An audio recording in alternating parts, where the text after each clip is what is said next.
చాచి అడుగుతున్నాం, కొంగు చాచి అడుగుతున్నాం, మీ ఆడబిడ్డలం అడుగుతున్నాం. రాజశేఖర రెడ్డి బిడ్డ అడుగుతుంది, వివేకానంద రెడ్డి బిడ్డ అడుగుతుంది, మా కొంగు చాచి అడుగుతున్నాం. న్యాయం చేయండి, న్యాయం చేయండి. మీరే నిర్ణేతలు, మీరే నిర్ణేతలు.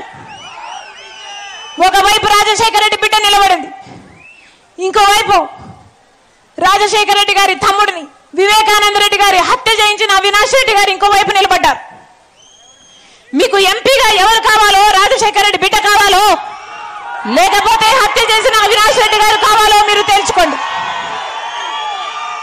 ఒకవైపు న్యాయం ఉంది, ఇంకోవైపు అధికారం ఉంది. ఒకవైపు ధర్మం ఉంది, ఇంకోవైపు డబ్బు ఉంది.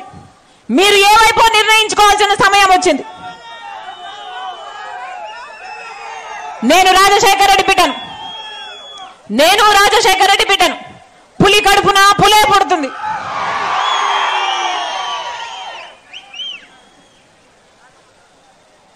పులి కడుపున పులే పుడుతుంది. ఈ రాజశేఖర రెడ్డి బిడ్డ ఎవ్వరికి భయపడేది కాదు.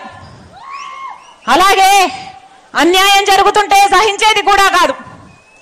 ఇక్కడ అన్యాయం జరుగుతుంది కాబట్టి ఒక హంతకుడిని మళ్ళీ గెలిపించకుండా, ఒక హంతకుడు మళ్ళీ చట్టసభలకు వెళ్ళకూడదని ఈరోజు రాజశేఖర రెడ్డి బిడ్డ ఈ నిర్ణయం తీసుకొని ఇక్కడ నిలబడింది. మీ రాజశేఖర రెడ్డి బిడ్డను గెలిపిస్తారో ఓడిస్తారో మీరే నిర్ణేతలు.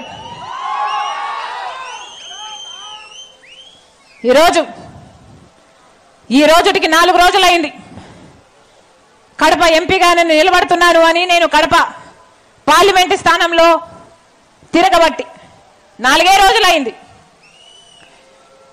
4 రోజులు అయిందో లేదో ఈరోజు వచ్చిన వార్త, అవినాష్ రెడ్డి గారిని